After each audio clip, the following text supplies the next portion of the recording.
O terceiro episódio se chama O Grão de Trigo, e nós vamos falar um pouco sobre mais um aspecto que nós estamos extraindo algumas verdades, alguns princípios, extraindo algumas iscas, né? Ou como é que fala? Isca que a gente põe no anzol, né? Alguns aperitivos explodindo isso para uma ideia maior. Nós já falamos sobre a mesa como o nosso lugar de estar e o que ela nos traz. Isso que nós estamos experimentando juntos aqui, às vezes em tempo de adoração, é estar à mesa, gente. Porque essa é a figura que está por trás, estar com Jesus, se reclinar na direção de Jesus. Né? Nós não nos reclinamos em direção à equipe que está aqui na frente, nós nos reclinamos a Jesus, todos nós. A gente costuma dizer na Vineyard que nós temos e queremos ter a audiência de um. Certo? E esse um é o Senhor Jesus. Aleluia. Tu és rei. O que mais que fala? Aleluia. Tu és rei. De novo, errei a estrofe. A outra fala Jesus, né? Deus. E fica nos lembrando. Essa é a audiência. Então nós nos reclinamos à mesa, é uma figura. Jesus nos convida para estar à mesa com Ele, é a única mesa que importa. E nós trazemos a nossa vida aqui, nesse momento, como congregação, como grupo, para fazer isso, algo que nós também é esperado que estejamos fazendo durante a semana na nossa vida pessoal, no nosso tempo no lugar secreto, como a gente gosta de dizer, ou no nosso quarto, né? Mas agora nós fazemos junto e nós nos reclinamos em direção ao Senhor. Nós falamos também, semana passada, sobre a preparação desse lugar. É importante termos a mentalidade, o entendimento de que as coisas não acontecem do nada. Ou raramente acontecem do nada, e normalmente quando acontece meio do nada, se você olhar para as Escrituras, são aquelas pessoas que Deus chamou para um papel muito específico, que não é o caso da maioria de nós. No geral, todos nós somos convidados para voluntariamente e intencionalmente prepararmos lugares para estar com Deus, seja na vida pessoal, seja no seu dia a dia, seja uma reunião como essa, seja um retiro, seja uma reunião de quarta, uma reunião de terça, preparar lugares e momentos. Nós falamos sobre a importância de nós prepararmos lugar. Hoje eu queria falar com vocês sobre mais um aspecto bastante importante, bastante sério, bastante fundamental na vida do discípulo. Antes de nós irmos para o texto que eu quero usar com vocês hoje, abra mais uma vez Lucas 22, rapidinho, hein? Rapidinho.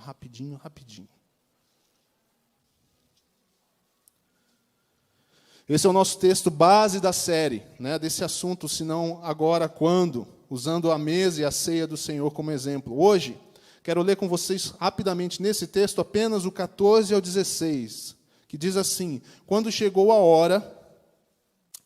E, mais uma vez, eu peço a vocês, vão gravando essas ideias de tempo, porque nós estamos falando, se não agora, quando? O que está embutido nessa ideia é a questão de tempo, de urgência, de momento.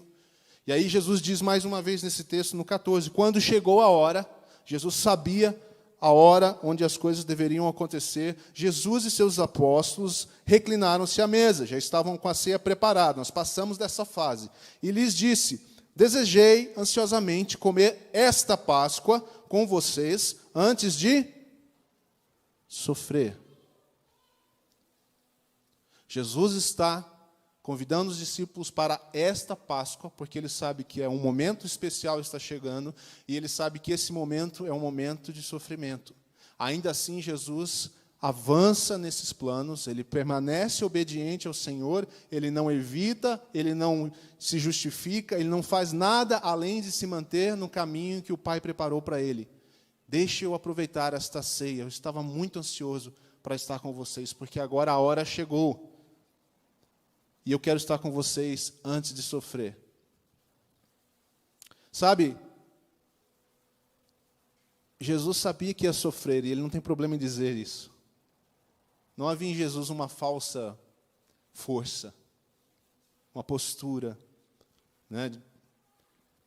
A hora é séria, gente. Ele diz aos discípulos, antes de sofrer. Mas Jesus avança. Nosso problema não está no sofrimento e nas dificuldades. Nosso problema é quando a gente começa a querer evitar os sofrimentos e sai do caminho que nós deveríamos caminhar, porque a gente está sofrendo. E não é que a gente deve adotar uma política de sofrer por sofrer. Isso aí são outras filosofias, né? Algumas delas chamadas de masoquismo.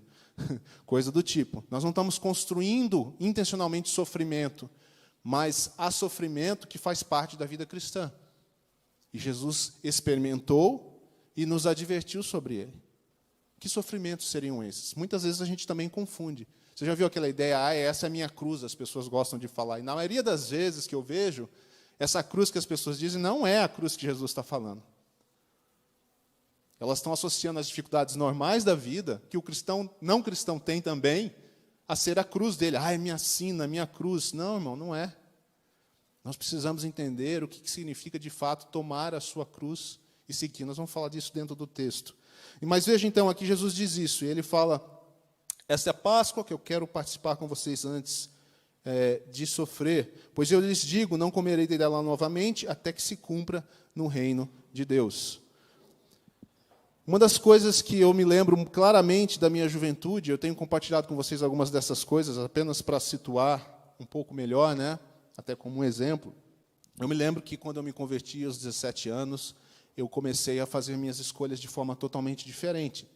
E eu queria dedicar meu tempo a auxiliar a minha comunidade a se desenvolver. No caso, eu era jovem, eu queria ajudar com jovens.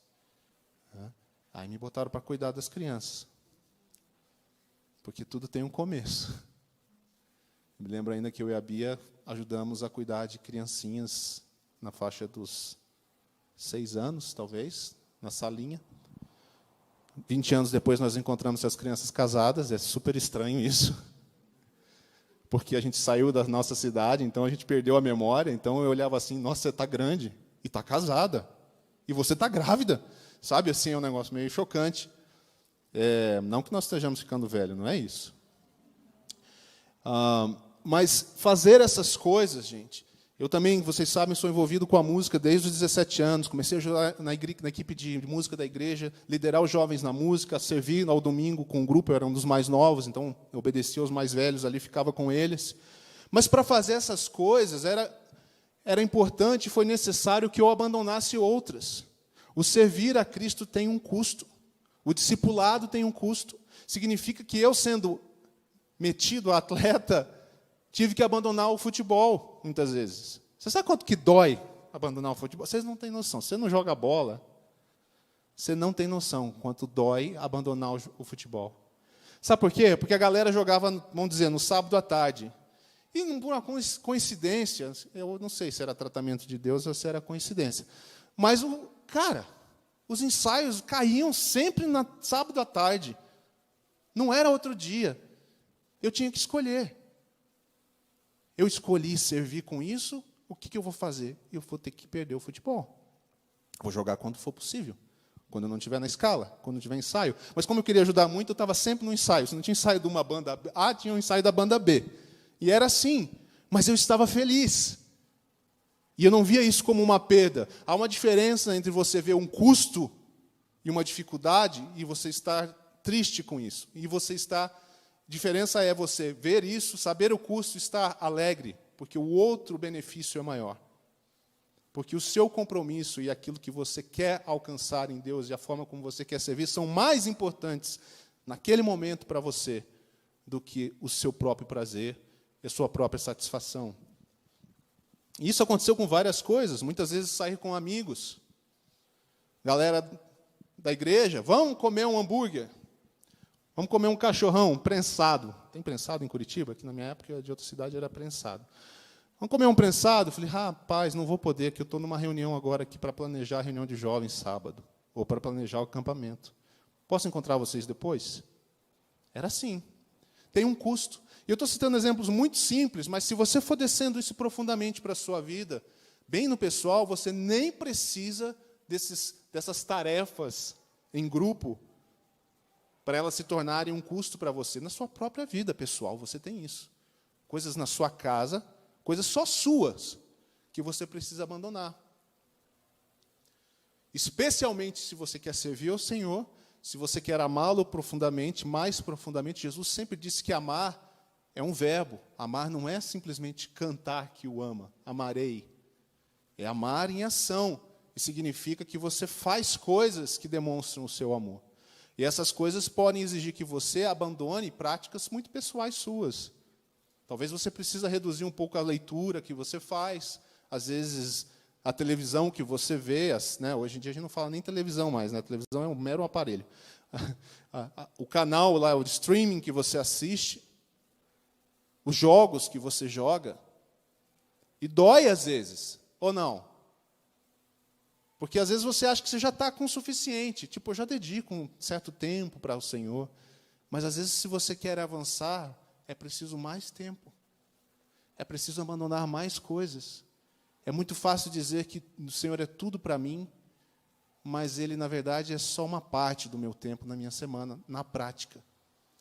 Mesmo que você desenvolva, né, um espírito de adoração, um estilo de vida de adoração, onde você continuamente, no seu trabalho, tudo isso tem que ser feito. Você vive para Deus, o seu trabalho glorifica a Deus. O seu papel em casa, o seu papel profissional, o seu papel educacional, tudo isso glorifica a Deus quando você tem a mentalidade certa. Mas nós entendemos que precisamos ir um passo além. Se nós queremos uma profundidade maior com Deus, queremos evitar a religiosidade e queremos ser chamados e vistos como discípulos e não como multidão. A multidão segue os compromissos normais de Jesus. Os discípulos têm a profundidade. Os discípulos ouvem as palavras especiais. Os discípulos têm a palavra revelada, a compreensão.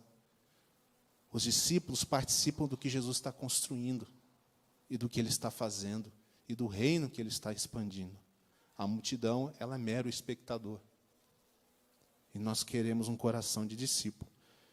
Então, se nós olharmos para esse aspecto de Jesus, dentro do nosso texto aqui de hoje, né, da série, onde Jesus entende que o sofrimento é parte, eu quero chamar você para olhar comigo um outro texto. No capítulo 12 de João agora. Porque esse é um evento que acontece poucos dias antes dessa reunião da ceia. E olha, você vai ver como era a cabeça de Jesus, como ele estava ligado na questão do tempo, na importância das coisas que iriam acontecer, a visão do todo de Jesus, que ao mesmo tempo não o impedia de fugir, não impedia de fazer aquilo que precisava ser feito, não era nenhum tipo de motivo ou desculpa para ele não fazer algo, mesmo sabendo o que vinha depois. Jesus tinha clareza do seu chamado. Capítulo 12 de João, versículo 21, nós vamos ler a partir do 21.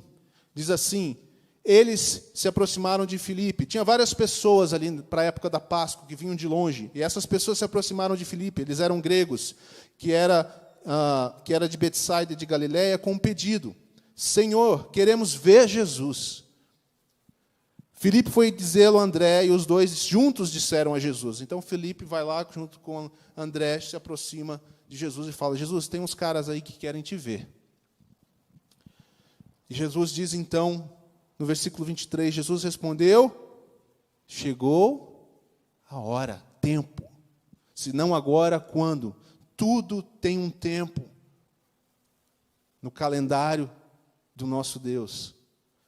E Jesus sabia qual era a hora para cada uma das coisas. Ele estava atento à vontade do Pai. Chegou a hora de ser glorificado o Filho do Homem. Digo-lhes verdadeiramente que se o grão de trigo não cair na terra e não morrer, continuar ele só. Presta atenção nisso. Mas se morrer, dará muito fruto. Qual foi a primeira mensagem da outra parte da nossa série? Se não nós, quem? Quem se lembra? Parábola do semeador. A semente precisa cair na boa terra. E o que precisa acontecer com a semente? Morrer para que ela possa dar fruto. E Jesus aqui está falando primeiramente a respeito de si mesmo. 25. Aquele que ama a sua vida, a perderá. Ao passo que aquele que odeia a sua vida neste mundo, a conservará para a vida eterna. Veja bem a diferença, não é odiar a sua vida e começar a passar mal psicologicamente, emocionalmente. Eu me odeio, não é isso. Odeia a sua estadia no seguinte sentido: este não é o meu lugar. Eu sou peregrino aqui. Há uma consciência clara de propósito, de chamado, de quem sou eu, de que eu sou discípulo e que eu não sou multidão. Portanto, aqui não é a minha casa, e aqui não é o meu destino final. Portanto, tudo que eu faço, todos os meus planos precisam estar alinhados com essa mentalidade, com esse entendimento. Do contrário, eu vou estar construindo e investindo meu tempo e planejando minha carreira, meus hábitos, minhas tarefas, de acordo com a mentalidade deste século ou deste mundo. E nós sabemos que somos chamados para renovar a nossa mente, diferentemente do que se pensa por aí. Quem me serve precisa seguir-me, e onde estou, o meu servo também estará. Jesus está dizendo algo muito claro aqui, que passa desapercebido para nós. Aquele que me serve, meu Pai o honrará. Agora meu coração está perturbado, e o que direi? Pai, salva-me desta hora? Não. Eu vim exatamente para isto, para esta hora. Pai, glorifica o teu nome. Esse é Jesus. Ele conhece o tempo, ele sabe o sofrimento que está à frente, e ele fala, será que sabendo o que Deus quer, eu iria perguntar para ele, salva-me? Não, eu vim exatamente para isso.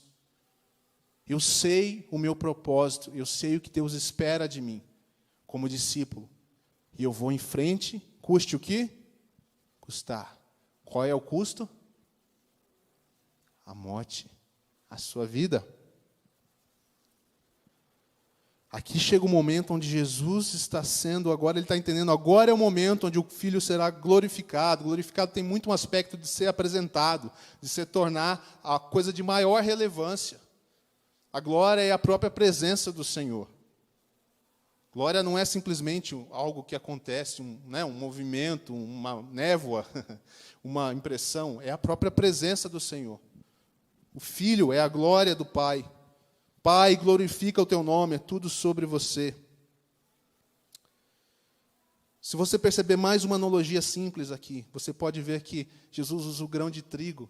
Nós estamos um pouquinho antes da ceia. O que ele usa lá na ceia para falar de si, da sua entrega? O pão. Do que o pão é feito? De trigo. Se a semente não morrer, ela não dará fruto e permanecerá só. Serei eu apenas o Filho de Deus. Mas se a semente morrer, é como se ela fosse usada para fazer um pão e partilhado com todos. E a minha vida entregue em favor de você, e agora você também se torna filho de Deus, e eu não estou mais só como filho de Deus, eu tenho muitos irmãos e muitas irmãs. Jesus tem a visão completa do que está acontecendo, mas ele entende que é preciso passar pelo sofrimento. Não o sofrimento construído, mas o sofrimento que faz parte do processo que está acontecendo. A última coisa que Jesus diz lá no final, deixa eu achar o texto aqui para você. Jesus diz no 30, esta voz, os discípulos ouvem uma voz, porque o Pai fala, veio uma voz dos céus no 28, eu já o glorifiquei e o glorificarei novamente. A multidão que estava ali o ouviu, disse que tinha trovejado. Outros disseram que um anjo lhe tinha falado. As pessoas ficaram meio confusas, mas elas perceberam algo glorioso acontecendo. E Jesus disse, essa voz veio por causa de vocês e não por minha causa. Porque eu sei o que eu tenho que fazer, mas vocês se perdem naquilo que vocês devem fazer. Vocês têm dificuldade de saber. É para que vocês creiam. Eu não precisava dessa voz, é o que Jesus está dizendo. Vocês precisam ouvir isso, para que isso seja formado no coração de vocês. E ele diz, chegou a hora, mais uma vez ele usa essa expressão de tempo, de ser julgado este mundo, agora será expulso o príncipe deste mundo, mas eu, quando for levantado da terra, atrairei todos a mim. Quando eu for levantado, atrairei todos a mim. Qual foi a pergunta dos gregos para Filipe e André? Queremos ver a Jesus. Qual é a resposta de Jesus? Chegou a hora. E todos serão atraídos a mim. Queremos ver a Jesus? Queremos. Para onde nós temos que olhar? Para a cruz. A cruz é a marca do cristão, porque ela não só aponta a obra de Cristo, como grão de trigo que morreu para que muitos viessem a ser salvos, para que a família de Deus fosse expandida. A cruz é o sinal de entrega. É o sinal daquilo que nós deveríamos estar fazendo também. Olha que interessante, eu estava trabalhando nessa mensagem, no texto, lendo, aí estava olhando depois o meu Instagram. O Instagram me persegue às vezes, gente, não é culpa dele, mas ele me persegue. Eu não estava lendo nada em voz alta, então eu não acho que foi aqueles programinhas do Instagram que ficam empurrando coisa para a gente parecida com o que a gente já viu. E eu caí num vídeo de um cara, um líder de adoração americano, que se chama Jake Hamilton, por acaso. E ele estava falando uma coisa que não era o mesmo assunto, mas o trecho que ele falou, perfeitamente compatível. Ele estava dizendo assim que muitas vezes nós queremos, e falamos que queremos amar a Deus a todo custo. A gente fala sobre isso. Qual é o mandamento que Jesus deixou? Amar a Deus sobre todas as coisas e ao próximo como a ti mesmo. Nós dizemos que é isso que nós queremos, e nós queremos. E eu creio que quando você diz que você quer, você quer. Como eu falei antes do nosso início aqui hoje, às vezes nós cantamos pela fé algumas canções. Semana passada eu descobri uma canção nova que eu não tive coragem muito de cantar. Ela era tão forte, eu fiquei envergonhado. Eu falei, eu não vou cantar isso aqui. Estou preparado. Você já se sentiu assim com uma música? Eu falei, eu não estou preparado para cantar essa música. Aí, olha, tem limite, né? A gente fala assim, tem limite para a hipocrisia. Mas aí, se eu olhar pelos olhos da fé, eu falo, Deus, eu estou zerado nessa entrega aqui, nessas palavras. Mas eu quero ter essa palavra no meu coração. A gente quer ter. Quem quer amar mais a Jesus aqui? Levanta a mão aí, pode participar. Eu quero. O que Jake Hamilton diz é o seguinte, ele faz uma listinha num processo, no caminho, que eu estou chamando aqui de caminho de Jesus, que nós temos, você vai ouvir isso de novo no final, o caminho de Jesus que nós temos que andar, que é o caminho aqui de João 12. Nós queremos amar a Jesus, mas a gente não quer o primeiro passo do amar a Jesus, que é a morte. Aí, vocês já entenderam. Sem que você morra, você jamais amará a todo custo.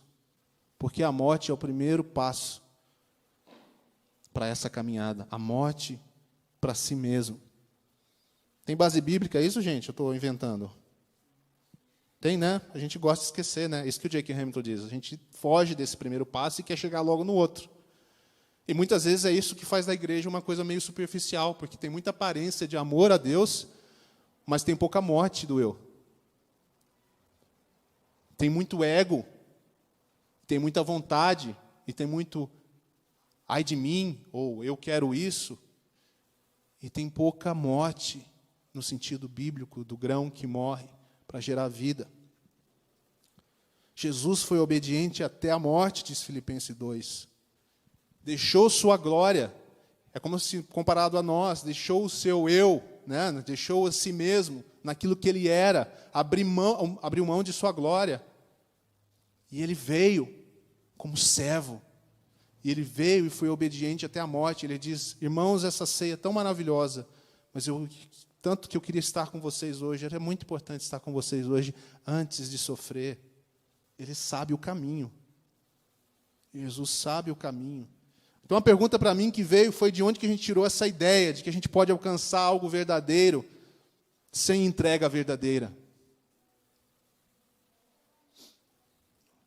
Está vindo uma ideia aqui na cabeça, eu vou mencionar se talvez faça sentido. Que graça tem você fazer uma compra no Amazon e o pacote nunca chegar?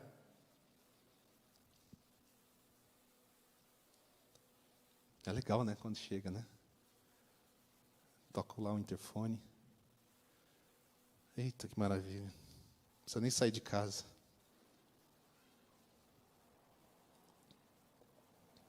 De onde a gente tirou a ideia que a gente vai alcançar coisas verdadeiras em Deus sem uma entrega verdadeira?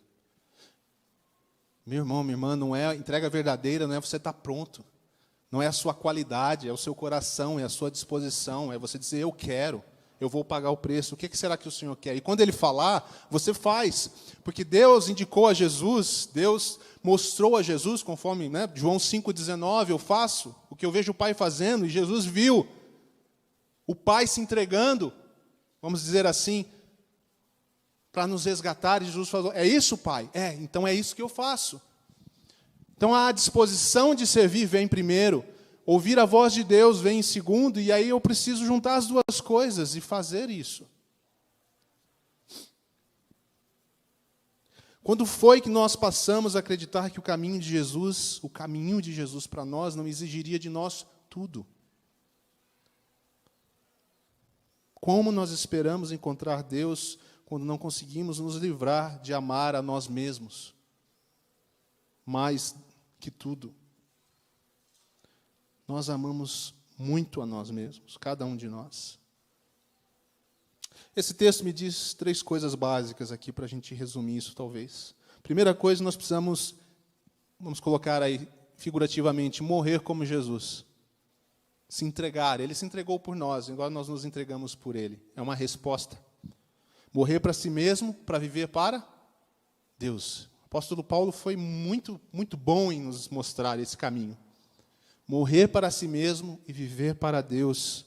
Significa, como diz a canção, menos de mim, mais de você. Lembra dessa? Menos de mim, mais de você. É isso? Tome tudo de mim.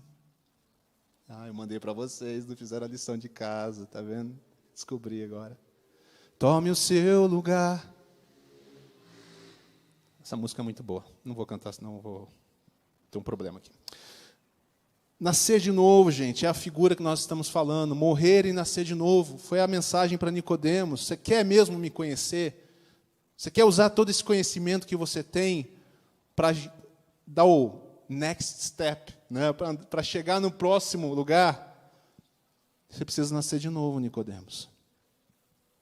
Nascer de novo, porque nascer de novo da água e do Espírito significa mudar o foco da sua vida, de ser centrada em você mesmo e ser centrada em Deus. Agora a minha vida está centrada em Deus, independente do que eu tenho que fazer, de qual é a minha vocação, de qual é meu trabalho, o meu papel, como homem, como mulher, como pai, como mãe, marido, filho, que seja. Mas a vida está centrada em Deus, Ele é meu ponto de partida, Ele é meu ponto de chegada. As minhas decisões passam por isso, eu morri para mim mesmo. Não sou mais eu quem vive, mas Cristo vive em mim. E a vida que eu vivo agora, vivo pela fé no Filho de Deus. É quando as coisas se tornam reais, e quando as palavras e os versos saem do papel e se tornam realidade na sua vida. É a verdade encarnada. Não basta apenas saber, tem que crer, diz aquela música, né? Essa eu conheço bem. Saber e crer. As duas coisas. Então, morrer é a primeira coisa. Viver como Jesus é a segunda coisa, que significa não viver para si mesmo. É só um passo além que exemplifica o morrer. Porque às vezes a gente pode falar que sim, né, eu não vivo centrado para mim, Deus em primeiro lugar. Então viva, que a sua vida demonstre isso. Não precisa falar que você morreu para Jesus. Se você viver para Jesus, vai ficar bastante óbvio para todos que você morreu para si mesmo. Porque agora a sua vida é sobre Jesus. Então não é mais para si mesmo. Uma vida centrada em Deus. Uma vida centrada em Deus. Jesus veio para isso, para que nós pudéssemos viver para Ele. Ele nos deixou o exemplo. E a terceira coisa é atrair como Jesus. Se você morrer para Jesus e de fato começar a viver para Jesus, e suas ideias, seus planos passam por isso, você quer amá-lo com seus atos, você quer amá-lo com seus pensamentos, você quer amá-lo com sua vida, sua casa, seus bens, seu tempo, seu talento, suas palavras. Você vive para Ele. O resultado é fazer o que Ele fez aqui. Queremos ver a Jesus. As pessoas precisam ver Jesus. Como elas vão ver a Jesus? Quando você atraí-las para Jesus. Jesus diz, eu atrairei eles todos a mim, na cruz. Quando você passa pelo processo de cruz, de morte de si mesmo, você vai atrair pessoas para você por um momento e aí para Jesus. Se você morreu, e se quem vive é Ele. Senão você vai atrair para si mesmo. Atrair pessoas para Jesus. Não para si, mas para Jesus. Significa apontar para a cruz. Porque é a cruz onde Jesus atraiu a todos. Onde Ele se revelou e onde Ele foi glorificado. Aí sim nós frutificaremos. Nós queremos frutos? Sim. Nós podemos ter frutos? Sim. Devemos? Sim. Como é que os frutos vão nascer? À medida que nós morremos, Cristo vive em nós e a nossa vida é para Ele e é centrada nele. Essa é a importância de uma vida centrada em Deus. Uma vida centrada em Deus é uma vida atenta ao que o Pai está fazendo. E tanto você estabelece propósitos de longo prazo, eu quero investir nisso, eu quero construir isso, Deus está me mostrando, eu vou obedecê-lo, perseverar. Você vai assumir compromissos de maior tempo, mas você entende que é o que você deve fazer agora, assim como você, no dia a dia, está a todo momento buscando saber qual é a vontade de Deus para a decisão que você toma, para o caminho que você escolhe. Não há um aspecto ou outro da sua vida que fique de fora, mas todo ele agora é guiado nesse sentido. Portanto, talvez uma das orações que você e eu precisamos fazer no dia a dia é: Senhor, salva-nos de nós mesmos. Salva-me, Senhor, de mim mesmo. Ah, Senhor, se o Senhor não me socorrer, se o Senhor não me ajudar, eu só vou cuidar de mim mesmo.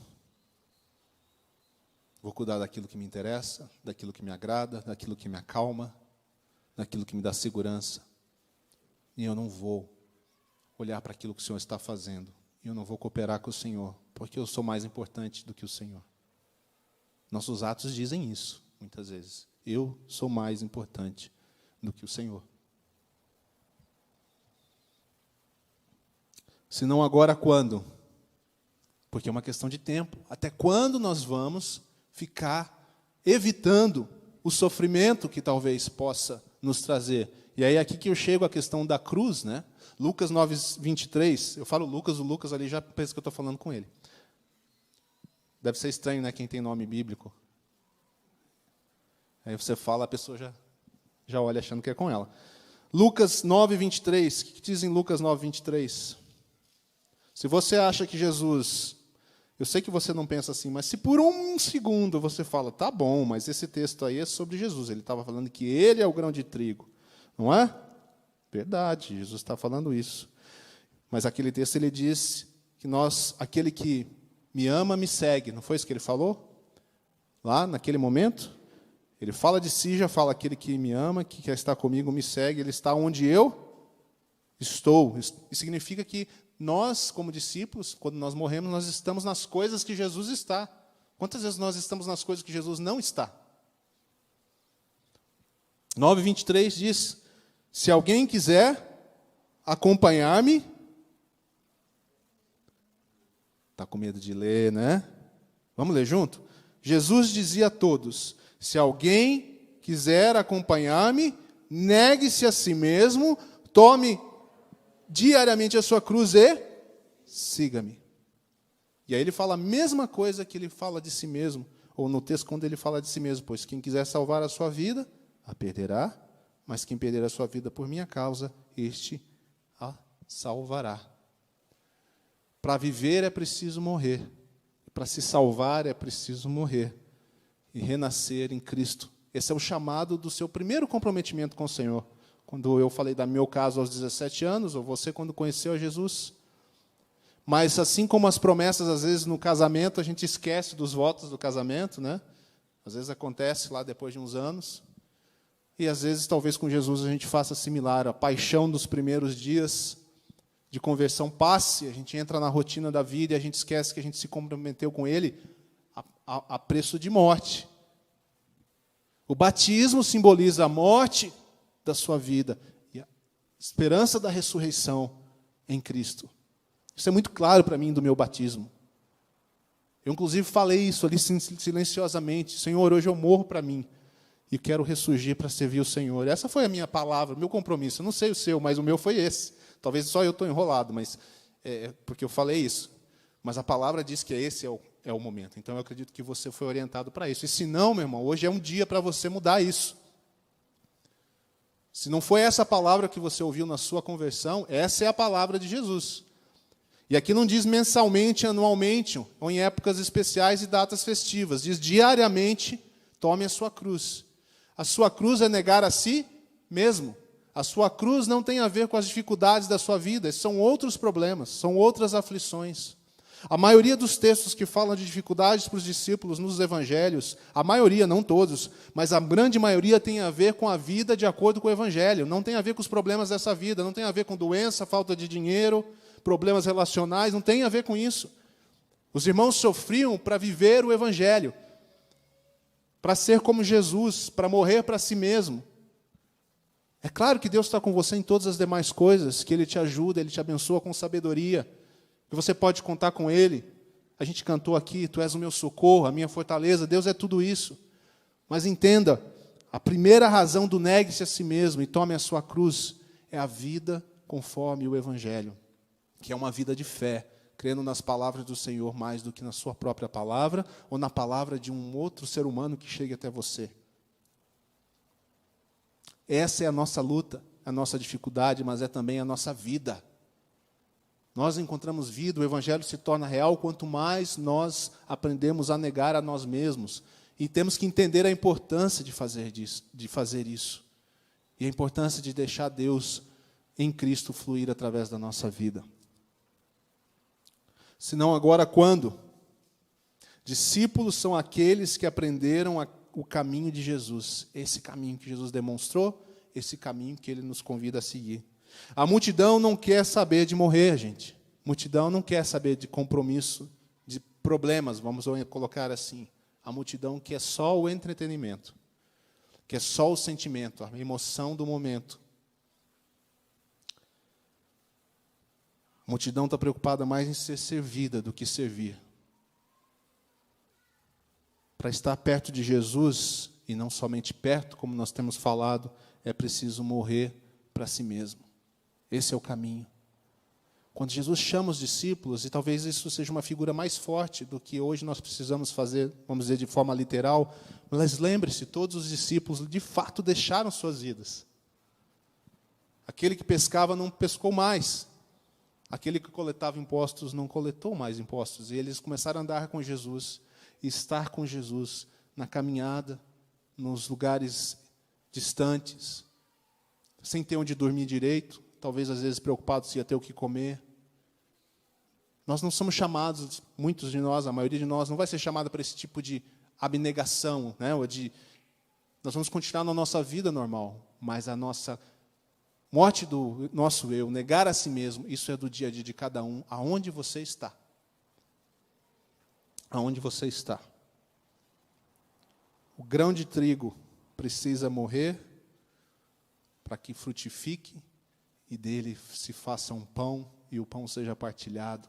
Que a nossa vida seja uma forma de Deus nos usar de forma frutífera. Mas antes disso, nós precisamos morrer para nós mesmos.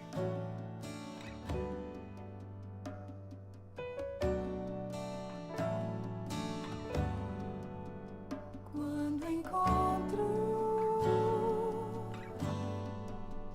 tua presença, posso então descansar.